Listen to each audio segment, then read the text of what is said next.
안녕하세요. 배신의 장미입니다. 오늘의 사연 시작하겠습니다. 맏딸로 태어나 부모님과 동생들 곁에서 묵묵히 제 몫을 다하며 살았습니다. 어릴 적부터 저는 착한 딸, 믿음직한 언니였어요. 늘 그래, 네가 제일 믿음직하다 는 말에 자랐으니 누군가를 보살피는 일, 희생하는 일이 저에게 너무나 자연스러웠습니다. 그래서였을까요? 결혼을 앞두고도 저는 막연히 그렇게 믿었어요. 남편은 다정하고 시어머니는 자애롭고 그 안에서 저는 서로를 챙기며 따뜻한 가정을 만들어 갈 거라고요.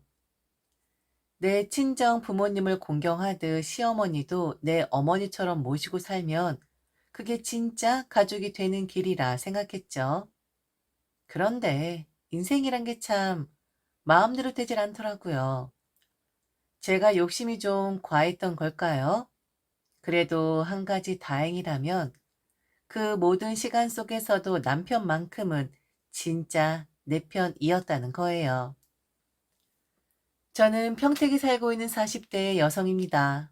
딸아이 하나를 키우며 퇴근하고 현관문을 열면 가장 먼저 달려와 엄마 하며 안기는 아이, 그리고 그 뒤에서 제 어깨를 다정히 감싸 안아주는 남편. 참 좋은 사람이에요. 이번 추석에도 그랬습니다. 친정에 가서 설거지부터 제사상 정리까지 그 흔한 사위체면 같은 거 하나 없이 몸을 부지런히 움직였죠. 그 모습에 동생들이 감탄을 금치 못하며 언니, 형부는 진짜 천사야. 형부 같은 사람 세상에 없다. 이렇게 말하니 남편이 얼마나 어색했는지 괜히 얼굴 붉히며 그만 좀 뛰어라 하던 모습이 아직도 생생해요. 지금은 이렇게 평화롭고 고요한 일상이지만 솔직히 말하면 작년까지만 해도 제 마음은 늘 폭풍 속에 있었어요. 그 이유요? 다른 거 없습니다. 바로 시댁 때문이었죠. 오늘은 그 이야기를 좀 해보려 합니다. 혹시 들으시다 답답하거나 화가 나더라도 아, 내 언니가 저랬겠구나. 내 동생이 이런 일 겪었구나. 그렇게 생각하며 들어주시면 좋겠습니다. 저는 결혼 12년 차입니다. 그리고 그중 10년 동안은 시댁의 유일한 며느리, 즉 유일한 타인으로 살았어요. 남편에게는 남동생이 둘 있었어요. 연애 시절 농담처럼 시누이가 아니라 다행이야. 시동생이면 괜찮지? 이런 얘기 나눈 적도 있었죠. 그땐 정말 별일 아닐 거라고 생각했거든요. 그런데 막상 살아보니 시누이건 시동생이건 결국 남의 집 사람은 남의 집 사람이더라고요. 문제가 될 일은 결국 생깁니다. 그 10년 동안 저는 시댁에서 사실상 값싼 노동력으로 통했어요. 명절이면 며느리 하나뿐이라고 모든 일 떠넘기고 잔칫날이면 부엌에서 하루 종일 서 있고 물론 처음엔 그렇게까지 불만은 아니었어요. 우리가 무언가를 할 때 나한테 고마워해야 돼. 보상은 꼭 돌아와야 해. 이런 마음으로 사는 사람은 없잖아요. 특히 며느리라는 자리는 그런 계산이 허락되지 않는 자리니까요. 그런데 우리 시댁은 그걸 너무 당연하게 받아들였어요. 제가 해주는 걸 고마움이 아니라 의무로 여겼던 거죠. 어머님, 이건 제가 할게요. 말 한마디만 해도, 그럼 그렇지. 우리 며느리밖에 없어.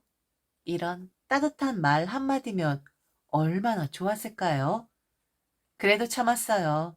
그게 제 삶이라고 생각했으니까요. 무엇보다 남편이 워낙 저를 아끼고 잘 해주니까, 그래, 저 사람 믿고 한 번만 더 참자. 그렇게 제 마음을 다독이며 버텼습니다. 그런데 10년 만에 드디어 첫째 시동생이 결혼을 하게 되었습니다. 드디어 나 혼자가 아니라 나처럼 타인이 한 명 더 생긴 거였죠. 그 소식에 솔직히 속으로 살짝 기뻤습니다. 하지만 그 생각 너무 순진했던 거죠. 새로 들어온 동서, 참 똑똑하고 야무졌어요. 좋은 대학 나왔다는 말에 시어머니 얼굴이 활짝 피더니 며느리 인사도 하기 전부터 애가 아깝다. 우리 집엔 과분하다. 하시더라고요. 솔직히 인정할 수밖에 없었어요. 우리 시동생, 사람은 착하지만 냉정하게 보면 동서가 훨씬 잘났죠. 직장도 탄탄하고 말솜씨도 좋고 외모도 단정하고 딱 봐도 어른들이 좋아할 스타일이었어요. 그런데요, 그 칭찬이 정말 씨가 되었는지 결혼하자마자 시동생이 실직을 해버렸습니다. 외국계 회사였는데 메일 한 통으로 실적이 좋지 않다는 이유로 해고 통보를 받았다더군요. 그야말로 허무한 한 줄. 더 이상 출근하지 마시오. 그게 끝이었다고 해요. 문제는 그 전부터예요. 시어머님 매일 아침마다 잔소리를 퍼부었었거든요. 아무리 외국계라도 마음대로 출근하면 누가 좋게 보겠니? 좀 일찍 나가야 성실해 보이지. 그러다 찍혀서 잘리면 어쩌려고. 결국 진짜로 해고 통보를 받고 말았어요. 그야말로 시어머니의 말이 자기 아들을 향한 예언이 되어버린 셈이었죠. 그 이후 시댁의 분위기는 완전히 뒤바뀌었습니다. 동서는 하루아침에 시동생 집안에 실질적 가장이 되었어요. 시어머니 입버릇처럼 우리 둘째 며느리 덕분에 우리 아들이 사네 하셨죠. 그 말이 얼마나 자주 들리던지 이젠 밥상 위 소금보다 더 짜게 느껴질 정도였죠. 그때부터 저희 시댁 출근은 더 바빠졌습니다. 명절이든 제사든 모임이든 가장 먼저 달려가는 사람은 언제나 저였어요. 방 청소는 기본이고 거실 정리, 음식 준비, 그리고 동서 이불 점검까지. 시어머니 댁이 단독주택이라 옥상에 빨래를 넣을 수 있는데 다른 이불은 그냥 대충 말려도 괜찮지만 동서의 이불은 햇볕 냄새가 나게 꼭 말려야 한다는 규칙이 생겼죠. 웃기죠? 그 집안 며느리가 둘인데 한 명은 부엌에서 땀 흘리고 한 명은 깨끗한 이불에 누워 햇살 향을 맡고 있는 거예요. 음식 준비도 마찬가지였어요. 동서 입맛에 맞춰야 했죠. 동서가 좋아하는 메뉴는 늘 정해져 있었습니다. 회, 닭발, 족발. 문제는 그게 다 제가 못 먹는 음식이었다는 거예요. 마치 일부러 그런 것처럼. 그래서 시댁에 가면 항상 배고팠습니다. 제가 만든 음식인데 제가 먹을 수 있는 게 없었거든요. 그전엔 그래도 반찬 중에 하나쯤은 제가 먹을 수 있는 게 있었는데 나중에 메뉴에 곱창까지 추가되더라고요. 그날부턴 아예 젓가락 들기도 싫어졌어요. 그래도 참았습니다. 매일 가는 것도 아닌데 하루 좀 굶으면 어때? 그렇게 스스로를 달래며 또 하루를 버텼죠. 그리고 시동생이 해고를 당했으니까 시어머니가 동서 눈치가 얼마나 보였겠어요. 그거 이해됐으니까 네, 저 또한 동서 눈치 봤었습니다. 그러던 어느 날이었어요. 그날은 제 딸의 바이올린 연주회가 있는 날이었습니다. 몇 달 동안 손끝이 갈라지고 어깨가 굳을 만큼 연습해온 아이였죠. 남편 아침부터 꽃다발을 사오며 오늘은 우리 공주님이 주인공이야 하고 싱글벙글이었어요. 그날따라 참 평화롭고 행복했죠. 공연장은 사람들로 가득했습니다. 조명이 켜지고 아이들이 하나둘 무대 위로 올라갈 때마다 저는 손에 땀을 쥐고 눈가에 자꾸 웃음이 번졌어요. 이제 곧 우리 딸 차례구나. 그렇게 생각하며 휴대폰을 가방 깊숙이 넣었는데 그게 화근이었죠. 갑자기 전화 진동이 연달아 울리기 시작했습니다. 한 통, 두 통, 세 통. 잠시 꺼둘까 하다 화면을 보니 동생 이름이 떠 있더군요. 연주 끝나고 걸어야지. 그렇게 넘겼는데 이번엔 또 다른 동생의 이름이 떴습니다. 그리고 그 다음엔 엄마. 그때부터 불안이 가슴을 쿵쿵 두드렸습니다. 딸아이 차례가 코앞인데 전화는 계속 울리고 또 울렸어요. 결국 견디다 못해 저는 공연장을 빠져나왔습니다. 조용한 복도에서 전화를 받는 순간 들려온 동생의 목소리는 이미 울음으로 떨리고 있었어요. 언니, 아버지, 아버지가 쓰러지셨어. 순간 숨이 턱 막혔습니다. 뭐라고? 지금 뭐라고 했어? 심장을 쥐고 쓰러지셨어. 지금 땡땡 병원 응급실이야. 빨리 와. 그 짧은 말이 제 세상을 통째로 뒤흔들어 버렸습니다. 공연장 안에서는 관현악 소리가 울려 퍼지고 있었는데 제 귀에는 딸아이 바이올린 소리 대신 심장이 쪼개지는 소리만 들렸죠. 여보, 당신이 딸 연주 끝까지 봐. 난 병원으로 갈게. 남편에게 말을 던지고 그대로 공연장을 뛰쳐나왔어요. 구두굽 소리가 바닥에 부딪히며 메아리 쳤지만 그때 제 발엔 감각이 없었어요. 심장이 먼저 뛰고 발이 따라가는 기분이었달까요? 병원에 도착했을 때 응급실 문 앞에는 동생들이 이미 주저앉아 울고 있었습니다. 엄마는 얼굴이 백지처럼 하얗게 질려 있었죠. 엄마, 제가 달려가자 엄마가 제 손을 붙잡으며 속삭이듯 말했습니다. 하마터면 아버지 못 볼 뻔했어. 의사 말로는 심장마비 직전이었다고 했습니다. 정말 한 끗 차이로 살았습니다. 조금만 늦었어도 상상조차 하기 싫은 일들이 머릿속을 스쳤어요. 결국 아버지는 수술을 위해 입원을 하셨고 저와 동생들은 교대로 병간호를 하기로 했습니다. 엄만 병원 옆에서 오가면 기운이 빠지니 우선 저희 집으로 모시기로 했죠. 정말 하루하루가 지침의 연속이었어요. 집에는 아픈 아버지를 대신해 머물고 계신 엄마, 아직 제 손이 꼭 필요한 어린 딸아이, 퇴근 후 집안일까지 함께 도맡는 남편, 그리고 울기만 하는 동생들까지. 도대체 누가 누구를 위로해야 할지 모를 지경이었죠. 평생 감기 한 번 안 걸리시던 아버지가 병실 침대에 누워 계신 모습을 보는 건 너무 낯설고 너무 슬펐습니다. 이제 정말 우리 아버지도 나이가 드셨구나. 언제든 떠날 수도 있겠구나. 그 생각이 머릿속을 스치는데 가슴이 서늘해졌어요. 그날은 엄마가 잠시 집으로 내려가신 날이었습니다. 낮에 초인종 소리가 들리더라고요. 문을 열자 뜻밖에도 시어머니가 서 계셨습니다. 손에는 큼지막한 박스 2개. 그 안에서 은은하게 한약 냄새가 퍼졌죠. 순간 가슴이 찡해졌습니다. 아휴, 그래도 우리 시어머니구나. 아버지 아프신 거 알고 약을 지어 오셨구나. 한째는 아버지 드리라 하고 한째는 엄마 거겠지? 그렇게 믿었어요. 그런데 그 믿음은 3초 만에 깨졌습니다. 저기 애미야. 이거 둘째네 좀 주고 와라. 이거 엄청 비싼 거야. 내가 며칠을 쫄라서 겨우 한의사 만나서 지은 거야. 네? 동서네요? 그래, 둘째네. 그 아버지. 그러니까 우리 사돈이 아프시잖니. 아이고, 연세가 있으셔서 그런가? 평소에 감기도 안 걸리시는 양반이 이번에 심하게 감기가 왔다고 하더라고. 한째는 사돈 드리라 하고, 한째는 우리 둘째 먹으라고 하고. 이거 아들 낳는 약도 들어갔어. 꼭 먹으라고 해라. 뭐 해? 얼른 가보지 않고. 아, 어머니.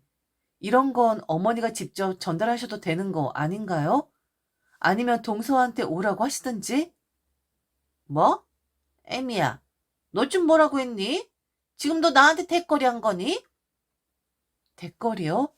아니요, 그냥 제 의견 말씀드린 건데요. 감기요? 아, 동서 아버지가 지금 감기에 드셨대요? 그래서 한약 지어 오신 거예요? 그래. 그런데 뭐, 너 왜 이러니? 어머니, 저희 아버진 지금 수술하시고 누워 계세요. 하마터면 심장마비로 돌아가실 뻔했었다고요. 그런데 지금 감기 걸린 사람 위해서 저보고 이걸 배달하라고요? 지금 어머니 너무하시는 거 아닙니까? 어? 아니 뭐 니들은 자매들이 있잖아. 근데 둘째는 외동딸이고. 아니 너 이런 걸로 서운해하는 애니? 이상하다. 너도 나이 먹니? 그리고 얘 안 하던 짓거리 하면 뭐 큰일 난다고 하는데 너 지금 그거니? 지금 이게 어디서? 그 목소리가 집안 가득 울려 퍼지는 순간 그때 방 안에서 제 딸아이가 뛰쳐나왔어요. 할머니, 엄마한테 왜 그래요? 그 말이 떨어지자마자 시어머니가 손을 내줬더니 제 딸을 그대로 밀쳐버렸습니다. 순간이었어요. 퍽 하는 소리와 함께 아이가 저 멀리 바닥에 나가 떨어졌죠. 아! 딸의 울음소리가 터지는 그 순간 제 머릿속이 하얘졌습니다. 어머니 지금 뭐 하시는 거예요? 제 딸한테 손대신 거예요? 손대긴 뭘 손대? 계집애가 달라붙길래 살짝 민 거지. 요즘 애들 이렇게 버릇이 없어. 어디 어른한테 달려들어? 너 이거 네 애미가 가르쳤냐? 계집애가 분수에 넘치게 아주 그냥 완전 돈덩어리야. 돈덩어리. 너 때문에 우리 아들이 얼마나 고생하는 줄 알아?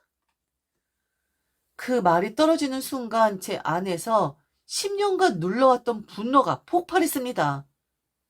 지금 뭐라고 하셨어요? 돈덩어리요? 제 딸한테 계집애라고요? 어머니, 당장 나가세요. 지금 당장 제 집에서 나가시라고요. 그날의 모멸감 그리고 서운함 그건 말로 다 못할 정도였어요. 문이 쾅 닫히던 그 순간부터 눈물이 저도 모르게 왈칵 쏟아지더라고요. 심장이 바닥으로 내려앉는 기분이었죠. 내가 도대체 뭘 그렇게 잘못했을까? 10번, 20번 되뇌어봐도 답이 안 나왔습니다. 그런데 그때 제 딸 아이가 제 무릎을 끌어안더니 조그만 손으로 제 얼굴을 닦아주며 속삭였어요. 엄마, 울지 마. 나 할머니 싫어. 그 말 한마디에 또 울음이 터졌어요. 그렇게 서로 부둥켜 안고 울고 있는데 딸아이가 갑자기 휴대폰을 들더니 아빠한테 전화할게 하더군요. 그날 저녁 남편이 퇴근하자마자 상황을 듣게 됐습니다. 얼굴빛이 싸늘하게 변하더니 한마디도 안 하고 전화를 걸었죠. 번호는 시어머니. 처음엔 나직한 목소리였어요. 엄마, 그게 사실이에요? 아이를 밀쳤다고요? 잠시 침묵. 그 다음엔 들릴 듯 말 듯 낮게 터져 나왔습니다. 엄마, 그건 너무하신 거 아니에요? 그리고 몇 초 뒤 남편의 목소리가 폭발했습니다. 엄마, 지금 그게 할 소리예요? 아버지 병가 나오라 지쳐있는 사람 붙잡고 감기 걸린 사돈 약 배달을 시켰다고요? 결국 그날 남편도 터져버렸습니다. 남편이 따지고 더니 그랬답니다. 제가 욕심이 많다고. 한약 지어줄 테니 됐냐고. 남편은 그게 아니지 않냐고. 그런데도 끝까지 못 알아들으셨다고 하더라고요. 오히려 제가 자신을 밀어내면서 내쫓았다고. 제가 당신한테 폭력을 썼다고 없는 말까지 지어내시더라고요. 저일로 저는 시댁과의 교류를 끊어버리게 됩니다. 그리고 그건 남편이 먼저 제게 제안한 거였었고요. 전화도, 명절도, 제사도, 아무것도 그렇게 몇 달이 흘렀어요. 어느 날 오후 휴대폰을 울리길래 보니 그 이름이 뜨더군요. 시어머니. 손이 덜덜 떨렸습니다. 한참 망설이다가 전화를 받았어요. 그런데 그 첫 마디가 마치 어제 통화한 사람처럼 아무렇지 않았습니다. 에미야. 그 이번 명절에 둘째가 좋아하는 걸로 음식 좀 해야겠는데? 그리고 친정에 미리 다녀온다고 했는데 음식을 싸가지고 간다고 하더라고. 미리 와서 음식 좀 만들어줘야 할 것 같아. 저기 에미야, 내 말 듣고 있니? 네, 듣고 있어요. 그러니까 네가 잘 알잖아. 둘째 좋아하는 거. 준비 좀 해서 가지고 와줘. 어? 니네 집 사는 게 더 편할 거 아니야. 부탁한다. 제 대답을 듣기도 전에 끊어버리는 시어머니. 저는 당황스럽다 못해 웃음이 났습니다. 아, 참 대단하시다. 우리 어머니. 이런 시어머니 다신 없을 겁니다. 당연히 저는 음식을 만들어 보낼 생각도 시댁에 갈 생각도 전혀 없었습니다. 그런데 말이죠. 그렇게 아무렇지도 않게 마치 싸운 기억 따위는 없다는 듯 명절 음식 좀 해오라는 시어머니 목소리를 들으니 이대로는 안 되겠다 싶더라고요. 그래서 한 가지 아이디어가 번쩍 떠올랐습니다. 그래, 동서가 좋아하는 음식. 그렇게 저는 바로 인터넷에 접속했습니다. 뼈 없는 닭발 10kg. 그걸 깔끔하게 포장해 명절 바로 전날 시댁으로 배송을 걸어놨습니다. 그리고 명절 전날 전화가 왔지요. 바로 시어머니한테서요. 애미야, 이게 뭐니? 이거 닭발 아니니? 이걸 여기서 하라고 보낸 거야? 아니요. 거기서 해 드시라고요. 그거 비싼 거예요, 어머니. 뭐, 여기서 하라고? 아니, 이걸 누가 하니? 누가 하긴요. 처먹을 줄 아는 사람이 해야죠. 동서가 잘 먹잖아요. 그 정도 요리쯤은 하겠죠. 그렇게 대단한 여자라면서요. 애미야, 너 지금 뭐 하는 거야? 아니, 왜 닭발을 보내? 명절 음식은 안 하고? 명절에 닭발 먹는 사람이 어딨어? 아, 저는 항상 발 위주로 동서가 먹길래 명절에도 그럴 줄 알았죠. 그리고 제가 왜 명절 음식을 해야 하죠? 저 이제 그런 거 안 할 건데요. 뭐? 애미야, 너 왜 이래? 지난번 일 때문이야? 지난번 일 기억은 하세요? 내 딸 밀쳐놓고 감기 걸린 사돈 약 배달시키던 거요. 어머니, 전 그동안 할 만큼 했어요. 이제 그만할래요. 앞으로는 동서한테 며느리 하라 하세요. 전 이제 어머니 며느리 안 하겠습니다. 애미야, 너 지금 무슨 소리 하는 거야? 저요? 이제 어머니 며느리 계약 종료한다고요. 그리곤 전화를 끊었습니다. 몇 분 뒤 남편에게 바로 전화가 걸려왔죠. 남편 아주 덤덤하게 마치 오래 준비해온 사람처럼 받았습니다. 엄마, 이제 그만해요. 제가 서류 보낼 거예요. 그거 정리만 해주세요. 전화 이 사람한테 더 이상 소리 지르지 마세요. 그 말투가 너무 차분해서 오히려 더 무서웠습니다. 그리고 그 다음 한마디, 시어머니 인생 통틀어 가장 충격적인 말이었을 겁니다. 아들 없는 셈 치세요. 저도 이제 엄마 없는 셈 칠게요. 내 아내한테 손대고 내 딸한테 손댄 사람, 그게 아무리 엄마라도 이제 허용 안 됩니다. 동생들 있잖아요. 그 녀석들 다 컸어요. 이제 그 애들이 효도하겠죠. 저희한테 더 이상 기대하지 마세요. 그렇게 남편은 모든 걸 정리하기 시작했습니다. 남편이 이야기한 서류 그건 바로 시어머니에게 빌려준 돈, 시동생들에게 들어간 돈을 쭉 정리해 놓은 거였습니다. 심지어 차용증까지 있더라고요. 시댁 쪽은 처음엔 발뺌했습니다. 아니, 가족끼리 돈이 오갔는데 무슨 소용이야. 하지만 남편은 단호했어요. 엄마, 가족이면 더 그래선 안 되죠. 사람 마음 이용하고 감정만 파는 게 더 잔인한 거예요. 지금까지 우리가 호구로 보였죠? 그런데 이제부턴 아닙니다. 결국 내용 증명 보내고 소송까지 하겠다 하니 시어머니 모든 돈을 내어주었습니다. 그 후로 우리는 그들과 완전히 인연을 끊었습니다. 이젠 시댁이라는 단어가 더 이상 우리 대화 속에 등장하지 않지요. 그저 아버지 건강 돌보며 친정과 왕래하고 딸 아이의 웃음소리에 깔깔 웃는 그런 평범하지만 고요한 일상이 계속될 뿐이죠. 아버진 지금 건강을 많이 회복하셨고 저희 부부는 여전히 손을 꼭 잡고 하루를 버텨요. 그리고 저는 가끔 생각합니다. 이 평화가 오래 갔으면 좋겠다. 물론 언젠간 다시 만나야겠죠. 남편이 장남이니까요. 하지만 그 전까지만은 이 고요한 평화 속에서 숨쉬고 싶습니다. 그게 너무 큰 욕심일까요? 지금까지 들어줘서 진심으로 감사합니다. 이상 배신의 장미였습니다.